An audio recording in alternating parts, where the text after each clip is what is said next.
Well, good morning. Well, at least it is here in Mountain Home, Idaho.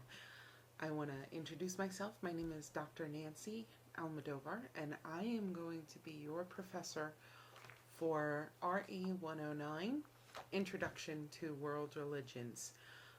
This course has been completely redesigned, so we may have a few hiccups here and there during the course, but if we come across them, if I catch them, I will let you know. And if you catch them, please let us know, and please let me know either by email or text me or call me. To begin, let me give you a little bit of background about myself. I was born and raised in New York City. I am a recent transplant to Mountain Home, Idaho, where I also teach for Park University on the campus at the Air Force Base. My husband, Roberto Almodovar, he is a retired cabinet maker, and he is also an ordained minister within the Reformed Church. And so we attend a Reformed church up in Boise, and obviously then that makes me a Christian. The Reformed Church comes out of the historical Reformation, and the church we attend to has ties all the way back to the Netherlands and the Dutch Reformation under Guido de Brès and under the Prince of Heidelberg, so forth and so on. So this course is about understanding the basics of most world religions. We used to go into the ancient religions, but not many really follow that anymore. So we revamped it so that we're looking at current religious worldviews and organized religions. Most people don't like organized religion, and I get that, but every religion is organized. Even if you are the only one with that particular view, your view automatically organizes it and makes it a religion.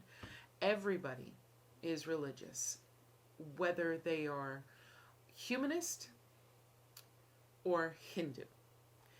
Everyone, the old theologians used to say that man is homo religioso, which simply means we all have a religious worldview.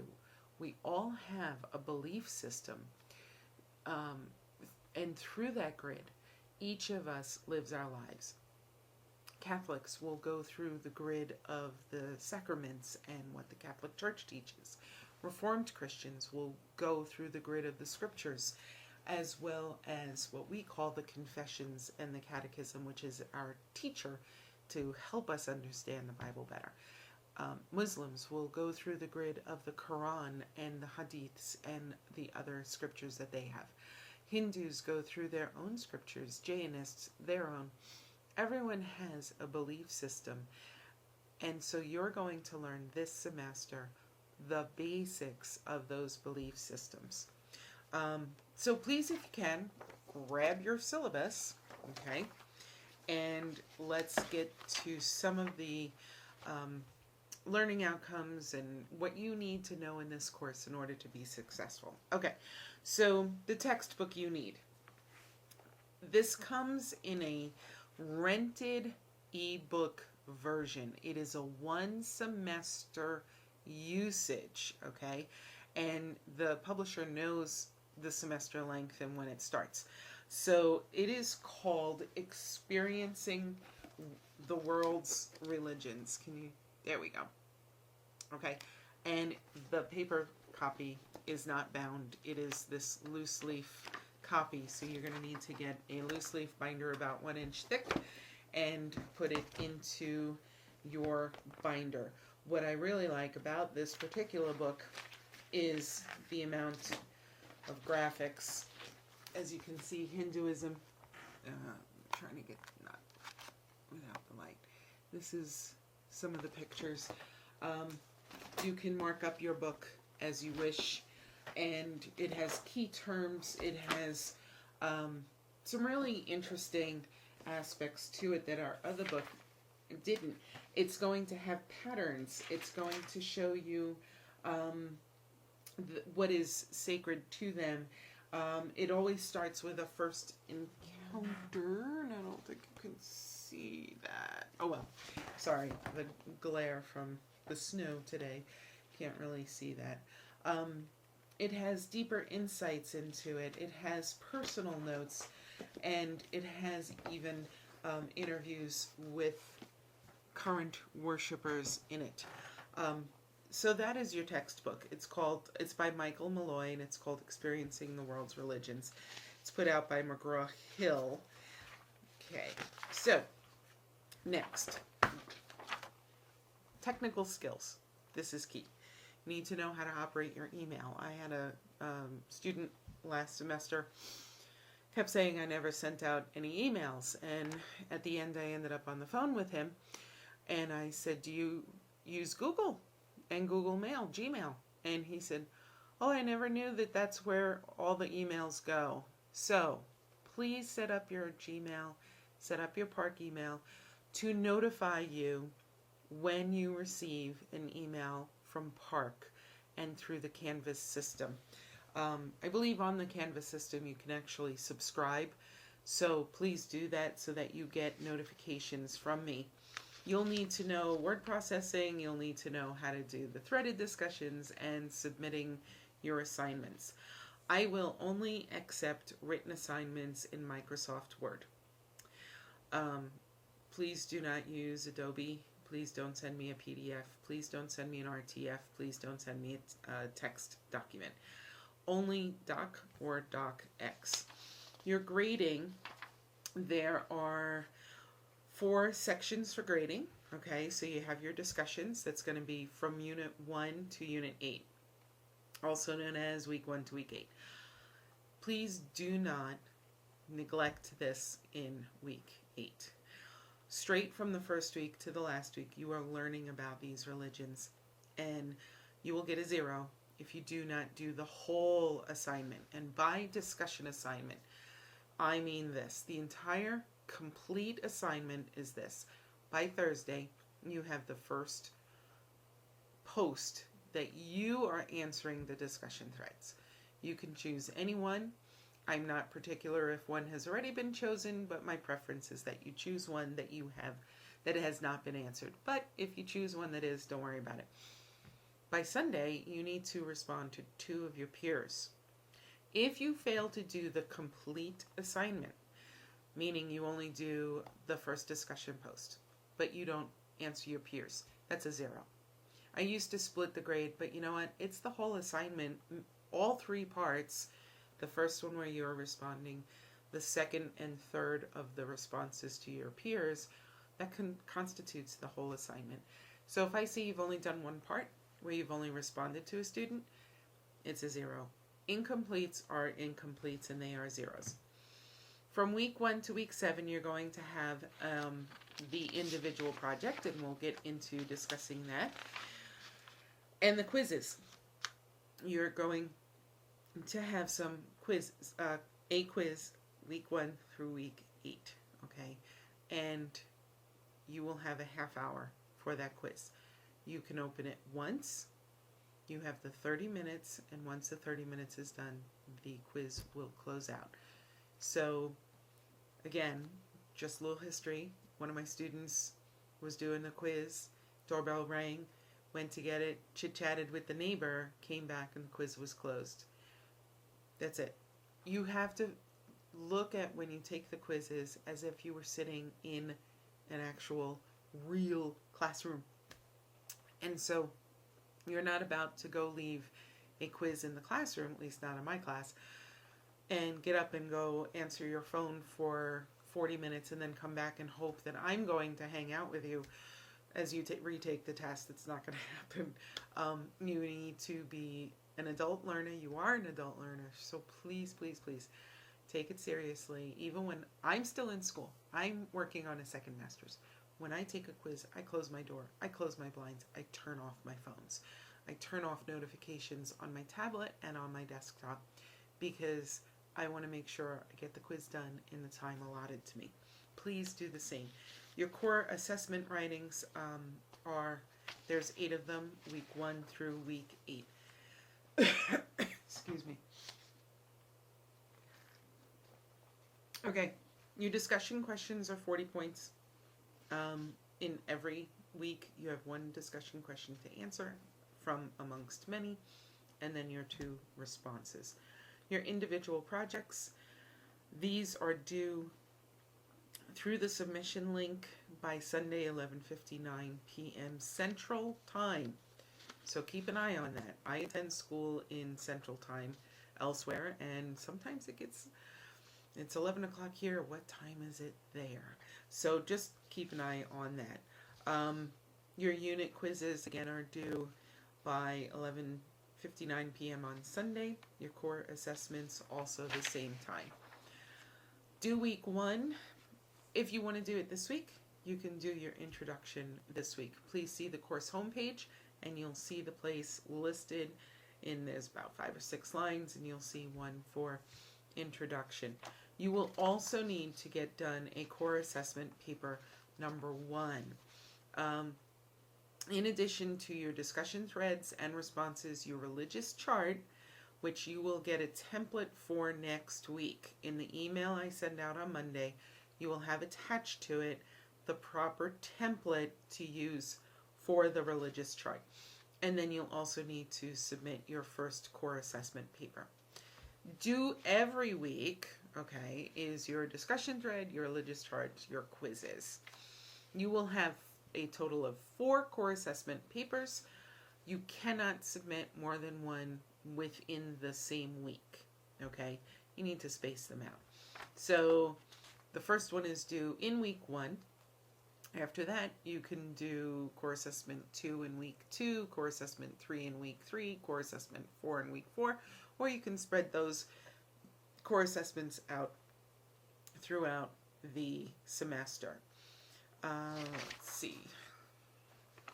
Okay, week 8, this may get a little complicated, so if you have questions, ask me. Again, we've revamped the course, so I'm going to be working through things too with you. So be thankful, because that means my curve on learning is going to be huge for this semester. So you have a religious chart compilation that is due from all the previous religious charts. It's due the Unit 8 or Week 8 at 11:59 p.m. on that Sunday. You also have an opportunity for the first time in my course to actually earn extra credit. So what you do, this has nothing to do with the compilation, this is in addition to it. You can do one more religious chart, and it's going to be worth an additional 20 points. If you are between a grade of D and C, that 20 points can really push you up, and then you don't lose your financial aid. Okay, quickly continuing through the syllabus. Late submission of course material. Okay. I had someone last semester, a week late, tell me they had a tornado in their town. There was no tornado. I looked it up. I looked at the weather. I looked on the news. There was no tornado. I expect honesty and integrity from my students. So I called, and he admitted that he just didn't get around to it and whatever. But should you have that happen, I understand. I'm okay with it. Should you have documentation of it? Okay. That type of an emergency, I'm not expecting a 24, 48-hour notice on. However, if you know it's the week your wife is going into labor, or you are going into labor, let me know. Dr. Almodovar, I'm going into labor, or I got scheduled to go into labor. Let me know. Things that are emergencies like that you kind of do see, I have no problem giving you an extension. The kids got sick, you ended up in the emergency room. Shoot me a quick text. Let me know. I'm going to be late. I'm not so hard-lined that I don't understand that issues happen. I've had them come up in my schooling, and I can work with you. You get PCS'd, all of a sudden your commanding officer is saying, hey, we're going to go do some war games. We're going to be gone for 2 weeks. There's no internet. Let me know the moment you know. Now, if that happens, you need to send me proof from your boss, your CEO, whoever, that you're out of internet range and you're going to not be able to get your assignments in. So should there be an emergency, just let me know. We'll talk about it. But if you're just late, that's a 0, and I don't accept late work. Academic honesty, I think I've already talked about personal honesty and integrity, but academic honesty, I do not like plagiarism. So I have 3 programs that I have now used for the last 3.5 years teaching at Park, and I run all your papers and all your discussion threads through my plagiarism checkers. If I find a first offense within the first week or 2, you will get a warning. I will, could just be an oversight. You forgot to footnote something, you forgot to refer to something. However, by week 3 or 4, you should know this by now, and your paper goes back with a 0. On the 3rd offense of plagiarism, I simply report it up to Park, and they handle it from there, and you get an F for the course. Plagiarism is theft. It is theft of thought. I have had people copy my publications without reference, and that's theft of thought. And no one likes that. No one likes to have something stolen from them. So just imagine someone pickpockets you. You don't want that to happen. Please don't do that to someone else. They have done the hard work of the research and everything. So you will be notified if I do find something a little hinky, and you will have 24 hours to fix the problem. And after 48 hours, then Park receives a notification of academic dishonesty and a grade of F. That is straight across the board on all assignments. Okay, so netiquette. We are talking about religions. It's like politics. How many of us grew up and we heard, you just don't talk religion in politics? Especially now, in a very heated political atmosphere and religious atmosphere, conversation can get a little excited. So please remember that you're talking to a fellow student, you're talking to another human. We all have opinions. Some of us have stronger opinions on certain things than others. Some of us really don't care. Some of us are very straightforward. Some of us have a very straight writing style, and you may pick it up as offensive when it's simply that they're just laying out the facts or their opinion on the facts as they see them. So please remember the human. I do allow debate and discussion, but please no ad hominem attacks, okay? Attendance, you need to be, when you send up your assignments, Park registers that you have attended the course. But if you miss 2 weeks, I believe Park contacts you then. So, welcome to RE109, RE109, Introduction to World Religions. If you are having issues getting your textbook, just let me know. You can always, again, get the ebook and be able to read it almost instantaneously, because that's how they send it. This way you don't have to be bothered with a paper copy. And we did that specifically because most everyone has their phone or their tablet or their iPad or some way of electronically reading. So if you have any questions, I am here for you. Yes, I run a strict class. I like things in order, a little type A. But should something arise, should you need help, I'm here to teach you. I'm here to help you. I want to see you succeed. I don't want you to have to repeat the course. I don't want you to fail the course. I don't want you to risk your financial help.